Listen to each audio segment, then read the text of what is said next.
अनु के हाथ लगने वाली है राजनंदिनी की बुक और उसको देखने के बाद आर्य सर के होश उड़ जाते हैं। यहाँ पे देखेंगे कि अनु के हाथ में अचानक से तुमसे तुम तक नाम की एक बुक लग जाती है और वही बुक अनु को सपने में भी दिखाई दिया था। उसे दिखाई दिया था कि एक लेडी सपने में है और कह रही होती कि तुम्हें अगर अपने बारे में जानना है तो पहले तुम्हें तुम तक ही पहुँचना पड़ेगा।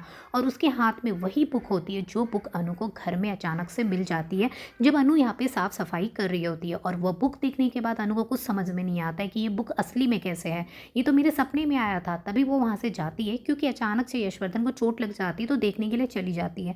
तभी यहाँ पे देखेंगे कि आर्य सर घर पहुँचते ऑफिस से, देखते अनु बहुत परेशान है। आर्य सर अनु से पूछते क्या हुआ, तुम इतनी परेशान क्यों हो। तो अनु बताती है कि आज ना मेरे साथ कुछ अजीब सी चीज़ हुई है। तो आर्य सर पूछते क्या हुई है, तो बताती है कि मैंने सपने में ना बताया था एक लेडी दिखी थी, उसके पास एक बुक भी था और वही बुक ना आज मुझे इस घर में मिली है। तो आर्य सर पूछते कौन सी बुक है, तो वो बताती है उसका नाम है तुमसे तुम तक। ये सुनने के बाद आर्य सर के होश उड़ जाते हैं। उन्हें यकीन नहीं आता है कि अनु सच बोल रही है क्योंकि अनु उसी बुक की बात कर रही है जो बुक उन्होंने बहुत साल पहले 20 साल पहले राजनंदिनी को दी थी और अनु को वही बुक इस घर में मिली है। मतलब सच में अनु के हाथ में वो बुक लगी है और अनु सपने में भी वही बुक देखी है। आर्य सर को कुछ समझ में नहीं आ रहा होता ये क्या हो रहा है, राजनंदिनी की चीज़ अनु को कैसे दिखाई दे रही है। आर्य सर यहाँ पे किसी तरीके से बात को घुमाते हैं और अनु से कुछ भी ऐसा वैसा नहीं कहते और कहते हैं कि तुम बहुत ज़्यादा थक गई हो, टायर्ड हो गई हो ना, शायद इसीलिए तुम्हें कुछ अजीब अजीब सा हो रहा है, तुम इतना मत सोचो, इतना प्रेशर मत लो। उसके बाद देखेंगे आर्य सर चले जाते हैं कमरे में। उसके बाद रात में जब सोने के लिए यहाँ पे आर्य सर जा रहे होते हैं तो अनु भी यहाँ पे बहुत परेशान दिखाई देती है। अनु के दिमाग से वो सारी बातें नहीं निकल रही कि जो चीज़ सच में है, हकीकत में, वो सपने में कैसे आ जाता है, जो चीज़ वो सपने में देखती है वो उसे हकीकत में कैसे दिख जाता है। हर बार उसके साथ ऐसा ही हो रहा है जिसकी वजह से वो परेशान हो गई है। अब आर्य सर को भी समझ में नहीं आ रहा है कि अनु सपने में आखिरकार क्या देखती है, क्या देखती है जिसको वो असली में देखती है और इतनी परेशान हो जाती है।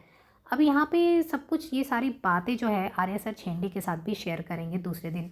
झेंडे को जब बताएंगे तो झेंडे भी शॉक्ड हो जाता है कि ऐसा कैसे हो सकता है, जो बुक सच में है वो बुक उसे सपने में क्यों दिखाई दे रहा है, आखिर कौन सा राज है। फिर झेंडे वहाँ पे सोचने लगते हैं उस फ़कीर बाबा की बात और कहते हैं कि फ़कीर बाबा ने भी यही कहा था कि जितने अतीत के पन्ने हैं ना सब एक एक करके खुलते जाएंगे, तुम कुछ भी नहीं कर पाओगे।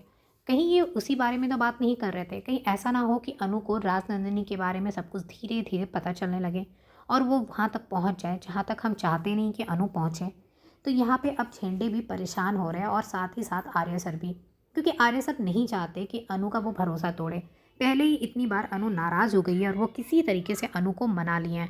वो नहीं चाहते कि ऐसा कुछ भी हो जिससे अनु का भरोसा टूटे। तो आर्य सर यहाँ अनु को लेकर परेशान हो जाते हैं क्योंकि अनु के साथ जब भी ऐसा कुछ होता है तो वो बहुत परेशान हो जाती है और आर्य सर नहीं चाहते कि अनु यहाँ पे परेशान रहे।